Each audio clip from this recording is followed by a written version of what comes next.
Hello, and welcome back to Beyond the Screen, the Family Connection podcast. I'm your host, Dr. Samantha Hayes, educator, parent, and founder of Beyond the Screen Families. And today we're talking about those teeny tiny connection moments, but with a very specific lens. This isn't about emotional attunement, and it's not about those deep talks. This is definitely not doing more. We all have so much stuff on our plates already. And trust me, I don't have more time for this, right? I'm always like, there is no more time. It's not about doing more. This episode is about the intentional screen-free connection moments. The moments when screens usually sneak in and what actually works instead. Because screens don't take over during the good parts of the day. I want you to think about it. When you are jamming as a family, is it because everybody's on their screens? Or is it because other things are happening? Screens don't take over then. They take over in those in-between moments. And if we want less screen time, we can't just say no screens. Let's be realistic. Number one, that doesn't work in today's society. Number two, it's all about balance. And number three, kids don't often know what to do to replace the screens, especially if they've never had that experience. We have to offer something else. And I'm not saying you have to offer a pre-planned, Pinterest perfect activity. You just have to offer something else. So let's dive into that. Here's what most parents don't hear. So I want you to take a minute, make sure you're truly listening to hear what I have to say. Screens don't replace connection. They replace decision-making. I'm going to say that again, just to overemphasize it. Screens don't replace connection. They replace decision-making. We reach for screens when we're tired, when we're waiting. We don't often know what else to offer. We want calm without the effort. Think about it. Lots of times screens become regulation tools. Or how often do you yourself sit and doom scroll because you're tired? It's right before bed. You're just mentally exhausted, whatever the case is. You're waiting. Maybe you're waiting at a doctor's office. Maybe you're just waiting in general at home for the next thing to happen. And then you start just scrolling on your screens. So if the goal is less screen time, the real question becomes, what fills those same moments instead? Screen-free connection doesn't happen by accident. It happens when we intentionally prepare for the moments we already know are coming. So let's talk about those moments so you can understand how to better prepare for them. Moment number one, waiting, and the filler moments. The waiting. These are moments where screens win most often. Waiting for dinner, waiting in the car, waiting at an appointment of some sort, waiting for siblings, waiting. We're always waiting, it feels like. And the default is to pull out the screen and help entertain your brain or keep you entertained or fill that time. These moments feel small, but they happen so consistently. The number of times that we check our phones, the number of times that we pick it up and look at it because we are waiting. It's consistent. It builds patterns, it builds routines, and then our brain relies on them, right? So that we start saying waiting equals screens. A tiny screen-free connection shift here is not an activity. It's not necessarily something that you have to do. It's a shared focus. So if you're waiting for siblings or whatever, maybe you try a question that you always ask while you're waiting. That's like a back pocket. If you listen at all, you know I love, and I'm reaching for my back pocket right now. It's like your back pocket activity. You pull it out. Doesn't have to be activity. Maybe it's a question. You pull it out every time you're waiting. There's one question that consistently gets asked. Then your brain starts to replace waiting equals screen time with waiting needs to think, right? And that thinking piece is powerful. It becomes active and where connection happens and where our brains are actually doing some heavy lifting instead of passive doom scrolling, looking at a silly device. Maybe it's a pocket game that lives in your bag. Maybe it's like a to-go pack if you're in a waiting room. Something easy, simple, you just pull it out. Or a shared observation. Those are some of the easiest. And it asks for you all to be present in the moment. Think about it. You're waiting for something and you pause. You take a breath in and out and you say, what do you notice right now? Maybe you listen for sounds. Maybe you're looking for something, but you focus on the senses.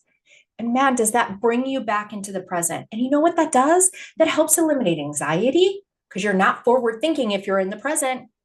It helps eliminate that like thinking backward piece, the what ifs, what if I would have? And you just focus on the here and now. And that focusing on the here and now actually grounds everyone as well. So that is just such a powerful punch of an activity in those waiting and filler moments. The connection comes from doing the same thing together, even if it's brief, even if it's a couple of minutes. Doing the same thing connection together brings and builds that connective moment. When kids learn that waiting doesn't automatically equal a screen, I can't speak today. Waiting doesn't automatically equal a screen. Their tolerance grows, and so does their creativity. You are helping their brain build more creativity, more curiosity, just by not relying on the screen in those moments. And remember, it's as easy as a question, an observation, or activity, like an activity bag that you pull out all the time, busy bags and those kinds of things. And I'm going to hint right now that we have something that's going to come out for those moments too. So stay tuned for the future of BTSF. Anyway, moment number 2 is the regulation and decompression moments. Screens show up when kids are overstimulated, dysregulated, bored, but actually exhausted. This is where screens feel helpful because they do regulate quickly. And we see that. Overstimulated kids crying, throwing fits, or whatever, we give them a screen, they immediately calm down, right? But I want you to think about what happens after the screen is taken away. What happens when we pull the screen away is that oftentimes more emotions show up because we didn't actually help our children understand how to regulate. We just did a replacement. Connection lasts longer. So instead of in those overstimulated moments, instead of giving a screen, you sit near your kid. They're overstimulated. You just sit near them. Some kids like the touch, so you sit near, maybe you put your hand on them. You're not fixing it. You're just sitting with them and being present. Maybe you offer something tactile, fidgety things, slime, getting them to feel and come back with the present. Or maybe you do something repetitive together. Connection here isn't conversation because when kids are overstimulated, they can't converse. Their brain is already in panic mode. And if you've read and know anything about the amygdala, you have to calm it down before you move to the next step. So you help co-regulate with them. And then you're able to have the conversation. When kids experience calm with you, instead of calm from a screen, they build internal regulation skills over time. So just by sitting there with them, just by doing something repetitive together or offering something tactical, you are helping them learn how to regulate, which is a life skill, and they'll be able to do that with themselves for a lifetime. You're not fixing, You're not trying to make it better. You're not trying to have this conversation about why they did what they did and all of this stuff. You're just being present in the moment. And you don't throw the screen as the regulation, which then causes a whole bunch of issues with the removal of the screen. Moment number 3 are those together but separate moments. These moments are sneaky. Everyone's in the same space, but they're all disconnected. Every person is doing their own thing. This happens in my own house all the time, where I might be working on dinner, my daughter's making some sort of craft, my son is sitting and he's playing with his rescue boat. Screens are nearby. Our screens are in our living room, right? On the TV. Tiny screen-free connection here comes from the parallel presence. So what might be easy while I'm making dinner is to turn on the TV. That is one of the easiest things for me to do. Or maybe it's like give your kids an iPad or screen or something like that. You're making dinner, you're trying to get your kids to independently do things on their own. And so the screen comes out. But what I'm telling you is the parallel presence, that's way more powerful.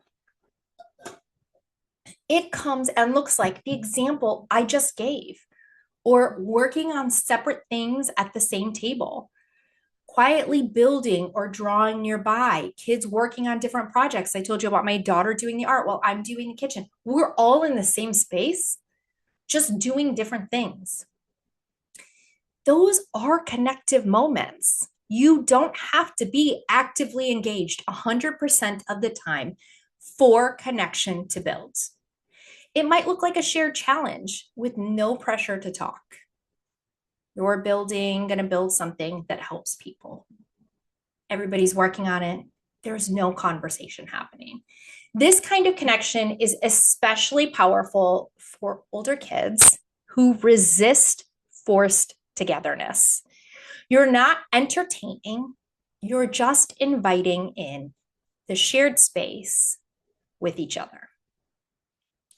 So, how do we prepare for those screen-free moments? Here's the key shift. You don't prepare activities. Did you hear that? No. We are not preparing one more thing. You don't prepare activities. You prepare options. That's something I learned as a teacher all the time. The more prepared you were for the situations, the smoother and easier your class ran. So 1 or 2 screen-free tools, like one of our boxes, for example, that just sits out that you can rely on. 1 shared habit, 1 default alternative. Screen-free tools, shared habit, default alternative. That's it. That's it. When you feel successful with screen-free moments, they stop feeling like you're constantly saying no. And they start feeling like you're offering something better. So they stop hearing no screens. And instead they're like, yeah, I love playing with that box. I love when we're waiting and mom asks me those questions. It's not no to screens. It's yes to being in the present. And this is exactly why we created the play box. I just alluded to one of our boxes, right? The play box exists for the moments when you don't want to default to screens, you don't want to plan, you want connection without pressure. And remember, connection doesn't mean you have to be actively involved and engaged with them. It can be part of that parallel component. Every play box is designed to support screen-free connection moments, waiting moments, decompression moments, together but separate moments. You can order yours now and be ready before screen fatigue sets in. You just have to visit us at www.beyondthescreenfamilies.com/shop and get your play box. You can sign up for just 1 box, or you can get it delivered on a subscription, whether it's quarterly or every other month. So you always have a new theme. But the beauty of our boxes is they are not specific directions. You're not meant to sit there and be involved with your child at every single moment. It's meant to spark curiosity, independence, connection, and all of that wonder. Tiny moments shape habits. Habits shape family culture. And the smallest screen-free moments often make the biggest difference. Small moments, big impact. Thanks for listening today. I'll see you next time on the Beyond the Screen, the Family Connection podcast. And here's to creating more moments that stick. Bye, friends.